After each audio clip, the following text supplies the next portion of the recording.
Thanks a lot, Joseph. Appreciate it. And if people do have questions, feel free to stop me as we go through this. Last time we did one of these sessions, we presented the API and its capabilities, but we thought it might be more interesting to walk through what's it like to build on top of it. So thinking about the hackathon teams, you're going to be building things.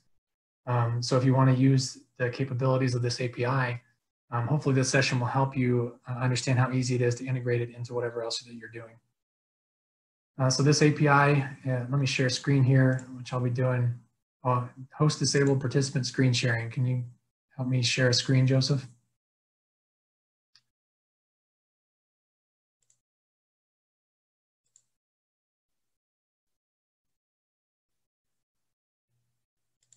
All right, give it a shot. Yeah, got it. Thank you. Yes, sir. So this API is brought to you by Construction Specifications Institute. And they've developed an API called Crosswalk that sits on top of master format and OmniClass. And you can find a lot of information at docs.crosswalk.digital, but this is where you could get started. So anything about getting API keys, documentation, there's several videos that we record that kind of give you the basics of what is a standard, what's a classification, what does that hierarchy look like. How does all the versioning work? Because some of the power of this API is that you can version. If you're working with somebody that's on 2008 of master format, but you need to work in 2014 or 2020, the API will automatically help you transition any classification into newer versions or older versions. It'll also help you crosswalk. So if you're working with something and you need to translate from master format to OmniClass, you can, it automatically helps you do that. You just say, this is what the classification I have. I'm in master format. What's the OmniClass relevant item, relevant classification or equivalent classification? So it'll help you crosswalk back and forth. So this is all work that lots of people today are doing in spreadsheets and homegrown databases. It's a very manual effort that all can go away just by using an API like this. It's intended to be embedded inside of other applications. There's no user interface to this. It's an API. It's all the data that you need to be able to do this. So things like AutoCAD may be able to pull it in and provide a tree of classifications and allow their users to choose exactly the item that they want. So hopefully with the innovation, you'll be able to build your own UIs on top of it. The intent of this is to be an API first offering, but that can be difficult to understand. And so that's what we're going to go through today. Is we'll go through building an application on top of the API so you can just see what it looks like. But the place to start, docs.crosswalk.digital, all the background information that you need is here on the API. There's a Postman Collection available for download on that website that we won't go through today, but you can see it contains all of the requests that are available through this API, both in REST and in GraphQL format. There's equivalent calls you can make in either standard. We'll be using a couple of REST calls today, but just bear in mind if GraphQL is your thing, you can do it that way too. Like I said, this collection is available for download and import. So you get the collection, you get your API key out of here, check out some of the videos, and you're off to the races. Another thing that we'll be using today is also available, open source, if you want to see the background of it. Yeah, we have versions in C# and Node.js. These are client SDKs. So if you don't want to deal with REST and HTTP and all that stuff about an API, go grab these client SDKs and they make it, you don't have to worry about all of the underlying communication. So that is the background and the setup. I actually don't have a screenshot of the end product yet, so we'll just get there when we get there. But what we'll be going through today is from scratch, building a simple application. So I expect this will take 20, 30 minutes maybe to walk through step by step about what it's doing. But that's with no question. So if you want to pause and dig into certain areas where something's not quite clear or any other questions, just shoot them over and Joseph will pause and we'll get those questions answered along the way. So I've opened up Visual Studio. I'm going to create a new ASP.NET Core web application. And by the way, if C# not your thing and ASP.NET's not your thing, we're not doing anything complicated. I think you'll be able to see the basic steps, even if this is foreign technology to you. So I'm assuming that you're not an expert in ASP.NET. So let's call this AECH demo.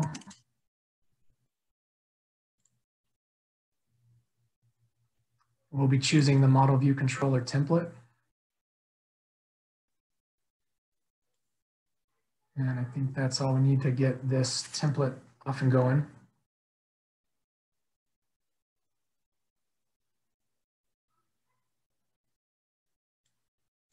All right, so we have model view controller if this is a new pattern. A controller represents the API endpoints. Models are just our domain models, our basic data classes. And then views are the HTML pages. And so this is a pattern where these three pieces work together to render a dynamic web application. So again, in this, we're not doing anything too fancy.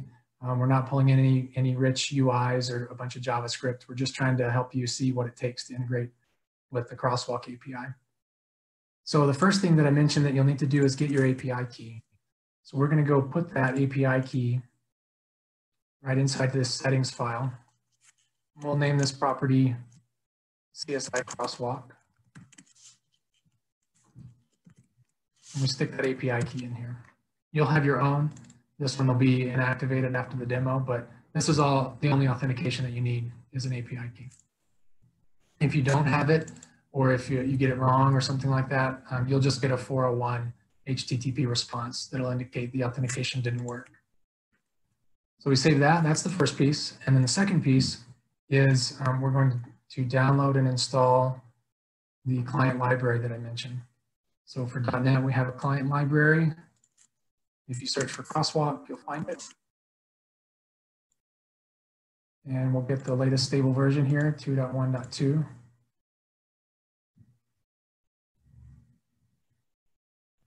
All right, we are installed, and we're going to grab one other library just to help us work with the JSON for this demo.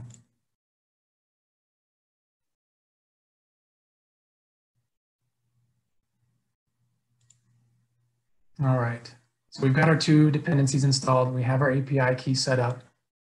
That's all the prerequisites that we're going to need here.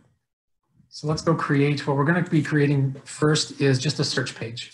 So if you have users that know they're searching for something electrical or something about steel, or maybe they know one of the numbers, they know a partial code or a number that they're trying to look up.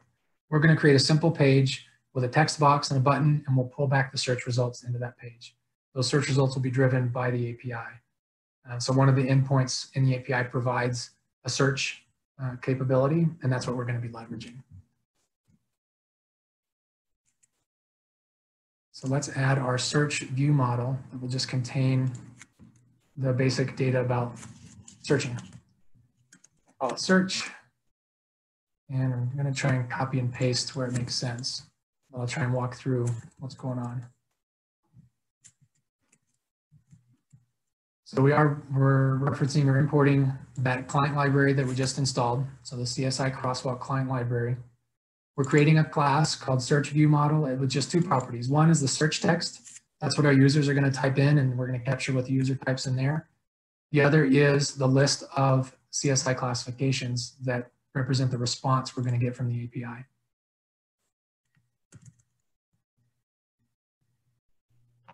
To our controller, and I'm going to remove a lot of the stuff that we don't need here. So let's just delete out this. So we're starting more from scratch here. All right, so I'm going to create a variable here to hold our configuration. We put in the API key into our app settings, so I'm going to pull those in here.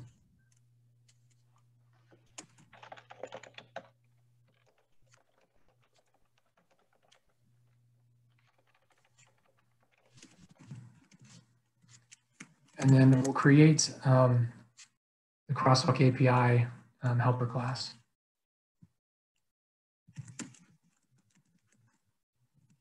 We call that a provider, but really it's just a way to access. It's a wrapper around the API. It's an easy way to access the API.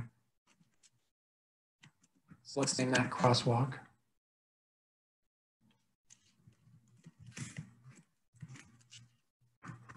Okay, so we have our two things that we're going to need. One to pull in our application settings, which is holding our API key. One to actually access the API.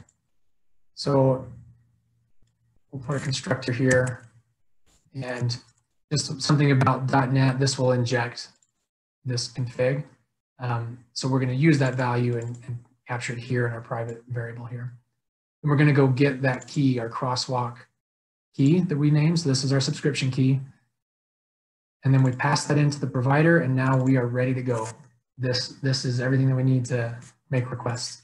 So we'll create the endpoint in just a moment, but I'll give you a preview of what this looks like. When I look at all the versions on here, these are all the REST endpoints that are available, just wrapped up nice and neat for you in .NET. So we can call any of these now because we've newed up our object and we've given it the right subscription key. All those are available to us. All right, so our home controller, the first thing we want to do is we're going to load up a page. We want the main page to return a view that we're going to create called search. This will be the text box and the button. And when the user actually does the search, we'll have a different method that gets hit where we're going to capture this search view model. Now remember, this is where we're capturing the search text that the user gives us. So we'll capture that search text from the text box. And we're going to use that search text to perform a search. So we're going to call Crosswalk. We're going to call search classifications by standard. And that takes a couple of parameters. One is, well, which one do you want? We want master format.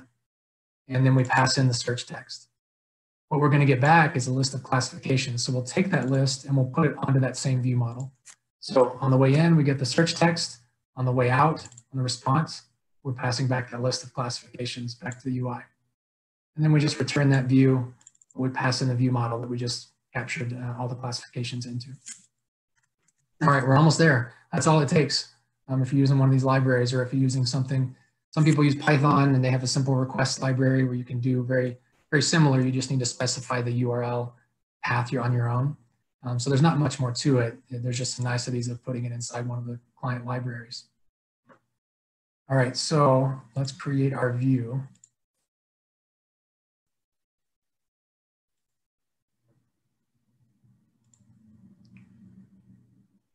We'll call it search.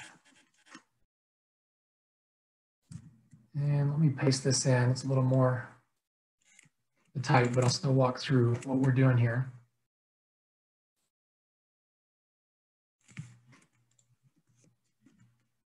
Okay. So there's some .NET stuff in here. Like I said, you don't need to worry about too much on the syntax if .NET isn't your thing, but I do want you to see what's going on. Up here we have a form, and we just have a search box named search. And we're grabbing the search text off of our view model. And we're populating it. So we're tying that text box to our search view model. And then we submit that button. So this is all the user is going to see at first. And then if we do have classification, so on the round trip, after we've done the search and we've hit the API and we come back, we're going to create a table. And inside of that table, we just loop over all of the classifications. And we're going to output the number, title, and the year that that particular classification was originally published. So that is it. Oh, I do want to copy in some CSS just to make it a little nicer on the eyes. So let me put that in here. And I think we are ready to take a look. So I'm going to execute this. It'll hit the home controller and should return just the basic search view. And then we're going to do the search and we'll come hit this. The second search method. Okay, great. So we're on our form. Here's our text box. We're going to hit search and submit this search. It goes and hits the API and then comes back with anything that matches. So this searches through, there's more in the API than just title. And it'll search through several different fields. We're just showing the title here. As you can see, we get all things electrical come back, and we get the number, when it was originally published. So 2004 was the first edition that this particular number showed up in the master format standard. This one didn't show up until 2014. So you can see we get quite a few results around electrical and quite a few numbers. Now you might also search for, other things. So steel, you get the same thing. Just a long list. Like I mentioned, here's chalkboards. Well, what does that have to do with steel? Well, most likely in the description or some other field, steel is mentioned for chalkboards. This will also support number searches. And so if you wanted to search for a particular number, if that's all you had, and you want to get some details on it, then you can search for a number. But you can also do partial searches. So the API will respond for any number that's a partial match on there. So you can see we get everything underneath this 33, 36. Okay, so pretty cool. It's fast, it's nice, there's a lot of results, and we're probably 10 minutes into the presentation, and here we've got a working UI. And again, some of the feedback that we got was, what is this API used for? Like, how could I use it? And I'm hoping at this point you're starting to see you can pull back this kind of information if your innovation you're working on needs a standardized way to classify things. This is an industry standard, master format, particularly in a lot of ways in the US. And this is a way to start tying in. So even though I'm showing you search, like I showed you before, there's dozens of different calls where you can go get different information about the classifications and the standards that you're seeing here. Okay, so that is step one. If you've got questions or you want me to go back into something about step one, let me know. Before I move into a little more involved example, I just want to show you that Postman collection again and kind of show you behind the scenes what's going on. So I believe we were searching for classifications in a standard. Let's see if I can find that one. No, I'm sorry, we were doing search. So this search word or phrase, here's the API. You can see we're hitting api.crosswalk.digital. The API is versioned. And then we're hitting standards, master format. And then we've got this search endpoint with Steel as the example here as well. So we can do that, and you can see we do get back quite a bit of more information than what we're showing on the UI. But it's the same thing. We have a collection of classifications, all of which matched the search criteria of Steel. And then we have that number fragment search, same thing, just pass up the number fragment.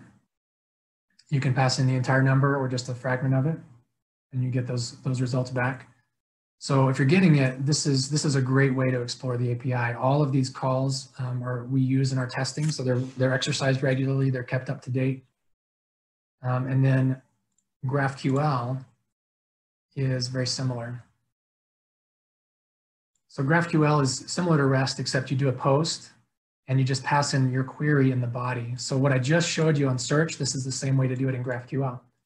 It's definitely becoming kind of a mainstream alternative to REST. And we're searching within master format, we're searching for Steel, and you get to specify what you want back. So this is kind of nice. Our UI that we just built only showed a few properties. We didn't need necessarily all 12 or 15 properties that came back. So GraphQL allows us to specify just the properties that we want returned. So again, same results, everything that was returned for a query based on Steel. Okay, so that's behind the scenes of kind of what we're doing behind that client library that I showed. It's really just making these calls. All right, let's move to an example that's a little bit more involved. So what we're going to build now is, rather than a search, we're going to start at the top level and say, show me all the top level classifications. And then we're going to allow the user to drill in down that hierarchy.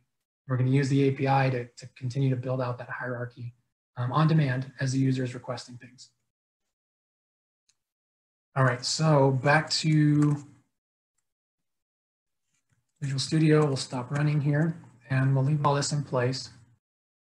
Let's build a new view model. So we'll build in the same order we built before. We've got controllers, models, and views.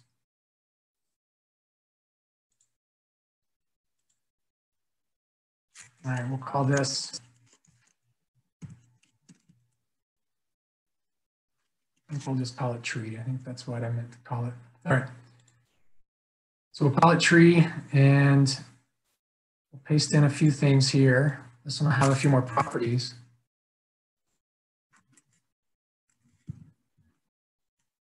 Not tree view model. Let me change that. Okay. And the select list, what's that? It's a .NET thing that'll do a drop-down box for us. CSI classification, what's that? That's part of our client library. And all right, so in these properties, we have a list of standards. We're going to show a drop-down box to the user of all the standards that are available. We're going to pull from the API to request those standards. The user is going to select a standard. So from that drop-down box, they're going to choose which standard they want us to show. We're going to go query the API. and get a list of classifications back from the API. Rather than search results, these will be the responses from the API at the top level. So just that first level in the hierarchy. And then expand children will store, as the user drills in, this will store those values that the user is requesting more information about. All right, so that's our view model. We'll go back to the controller now. This is what receives the responses and delivers the pages. So I'm going to paste something in here. It's a little more, so let's walk through this. There are two methods. One is, that I'll show you in a moment, is just to do the hierarchy, the recursive nature of the tree. So the user is going to drill in layer by layer, and they could go as deep as they want to. But we have one method here, attach children, that just does that for us.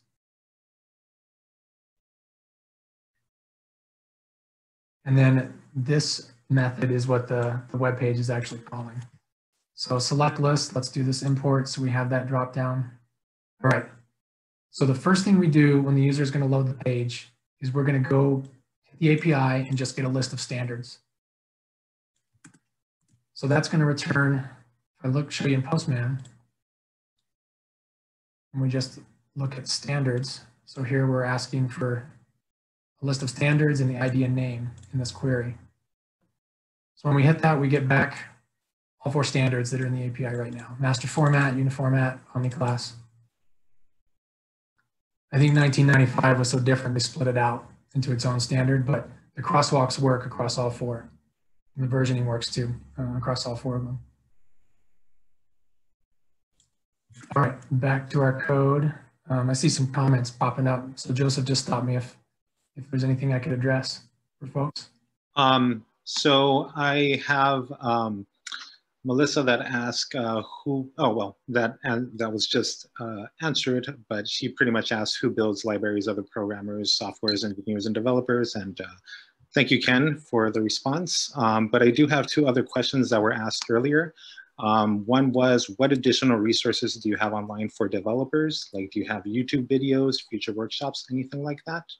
And the second one was, what are some applications you would like to see that leverage this API?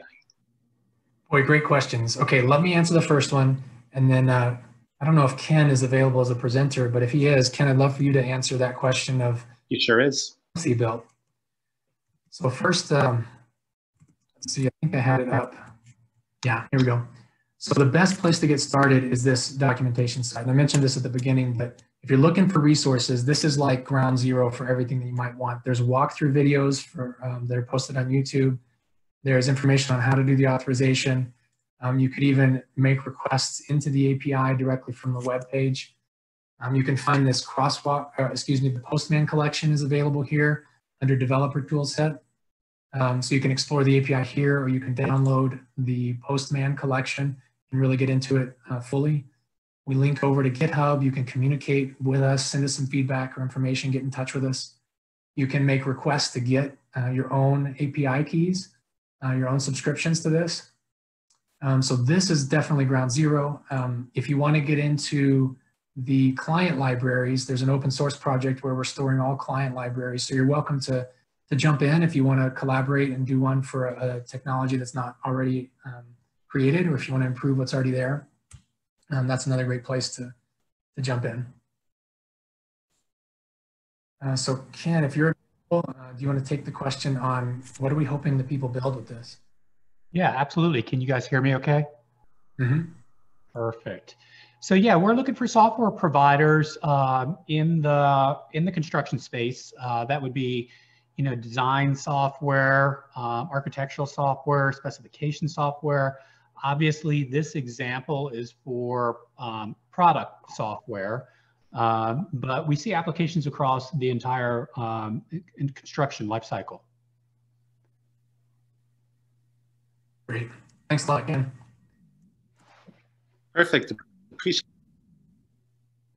All right, let's keep rolling. Good questions. Thank you. Okay, so back to orient ourselves. We've created a tree view model, And now we're building out the actions that we're going to take. And I mentioned this is a little more involved than just the basic search because of the functionality that we're trying to put into our demo app here. But it's not too bad. If we start out, we're just asking for a collection of standards is the first thing that we do when the web page loads. That's going to populate a drop-down box. And if we look in Postman, we showed this is basically what we're getting back from the API, just that list of standards. From that list, we create our drop-down box, which is all this is doing. Now, if the user has selected a standard, so if the user selected a standard and this is our second pass through this is now a post back into the web server, then this selected standard will be populated. Okay, great. So if that's the case, we're going to go look for classifications beneath that standard.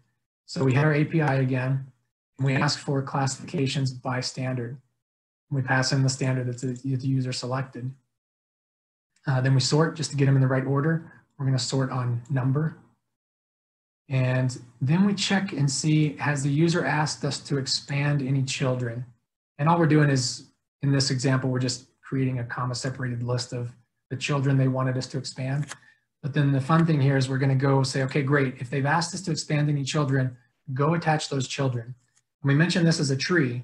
So inside of here, we're doing some recursion and we say, okay, let's go get all of the children that are being requested. Now, has the user asked us to expand any of those? So like the grandchildren, are we going to be expanding those? And if they are, we're going to go call the same method. So the method calls itself back up to the top, and then it's just a repeating loop as long as it takes to get down as far as the user has asked us to go. So this is just a tree in the end in the user interface. They're going to click something, we're going to load up the children, they're going to click a child item, and we'll load further down and so on. So that's all this doing. This is our recursive function to call the API as many times as it takes to load up just the requested items. And then when we're done with that, we return the view and the view model that now has its classifications populated. Okay, so we have our view, or excuse me, our model, our controller. We just need to create the view as the last step.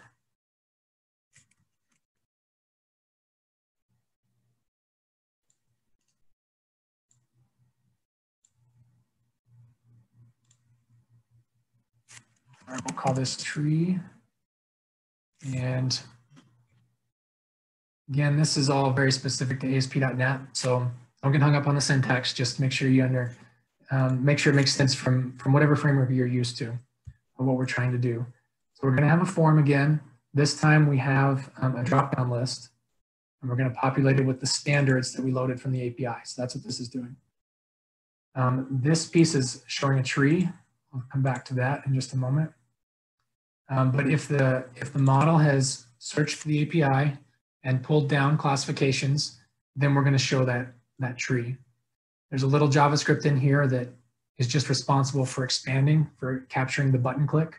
I'll skip going over this. It's really just capturing that button click and sending the response, submitting the form back up to the server.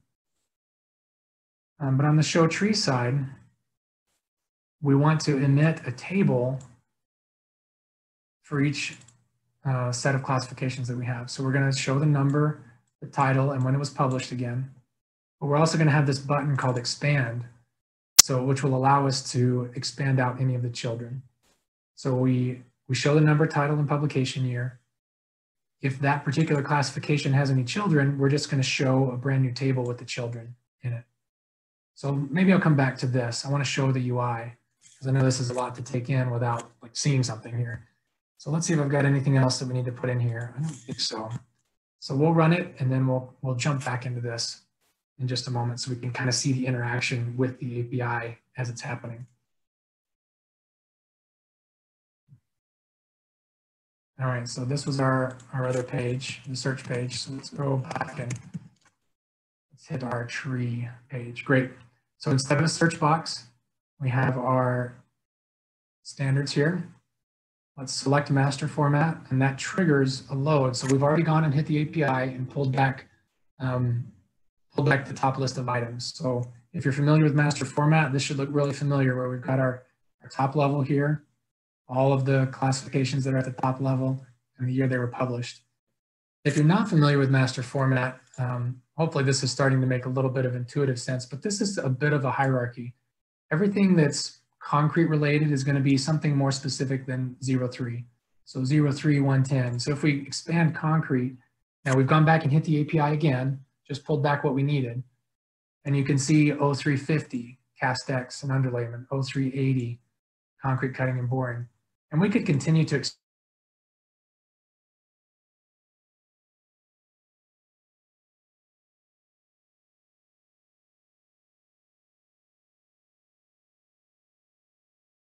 expand this out. And this was the tree that okay, there we go.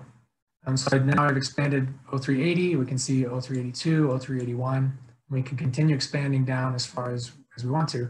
Now what's cool about this is we've used this API, so let me restart this page. We've used this API not to download everything. I mean, there's hundreds and there's a lot of data behind this, maybe thousands behind classifications. But we wanted it to be fast, so it was quick, and we just downloaded what we wanted here in this tree. And the API is responsive enough that as we need to drill in something more specific, we can get that just what we need returned really quickly. So this is the UI that we've built. This is great. We've hit the API several times. I want to go back and kind of walk through some of the code again, and hopefully now that you've seen, it'll make a little more sense what the code's doing and how to interact with the API. So what I'm going to do for that is I'm going to restart here, and I'm going to put some breakpoints in here so we can actually watch what's happening when it's happening. So let's start with the tree page. So when we first load this tree, we hit our breakpoint, and we've got a Crosswalk client all loaded up, ready to go. You can see it's got a service URL that it's going to be hitting behind the scenes. And now when I execute this line, it's actually reached out to the API, returned the standards. So if I look at standards, I've got my collection of 4 standards here, and I can drill in and see all the data behind those 4 standards. From there, we're building the drop-down list, and we're just getting the name and the number in the drop-down list. Okay, so I'll keep going here, and we're back to select the standard. So now we've populated our drop-down list. Okay, so the second pass, when I click master format or any other standard, now we've hit this method again. It is downloading the standards again. Maybe that's not optimal. Maybe you want to cache when the application that you're building so you don't have to hit the API over and over again. But at the same time, it is pretty simple just to hit it again. And it's designed for this use case. It's designed to be used pretty heavily. So if you want to cache for your purposes, by all means, go ahead. But don't worry about the API. Just hit it and hammer at it as much as you want to. Okay, so this time the user has selected a standard. So we selected master format from the drop-down list. And we're going to go out again, and we're going to call this other method called classifications by standard. We pass in the selected standard. And now we have our list of classifications back from the API. So here's our list of classifications, all the data behind those classifications. Like I said, there's a lot of fields here potentially, depending on what you're requesting. And so GraphQL might be a better way for you to go if you're familiar with GraphQL. But if not, no problem. We have the information that we need. We've got that list of classifications. And then we're going to check, should we be expanding the children? Well, that's null. So it's going to skip that. And we're back to the page that we have. And then the last pass to show is, well, let's do expand. So again, we're hitting the API again. This time we do have a value in expand children. So we're going to call attach children, which is going to hit the API yet again.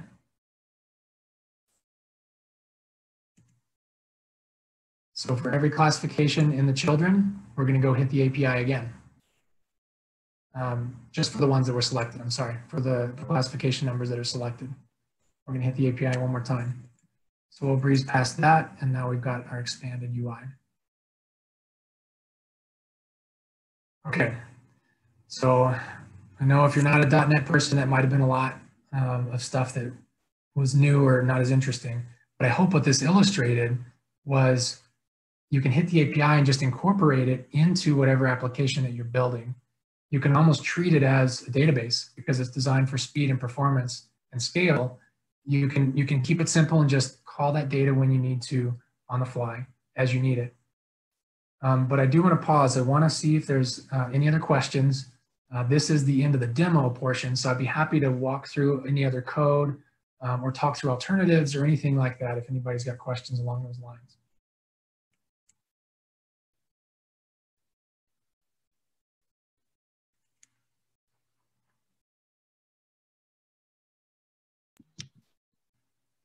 No questions? Great. Okay. All right. Well, then to wrap up, I think I'll give Ken a chance if he has anything to say, but I'll say find us on Slack or go to the docs site. I'll show that one more time. So docs.crosswalk.digital. Both of those channels are going to be your access, your way to get a subscription key. So anybody participating in this hackathon is going to be able to get their own subscription key, full access for a limited time, right, during the hackathon and a little while after. So there's no limitations on it. You'll be able to get the subscription key. Everything that you've seen me do today in building the app or in Postman will be available to you to explore and to incorporate into whatever you're building.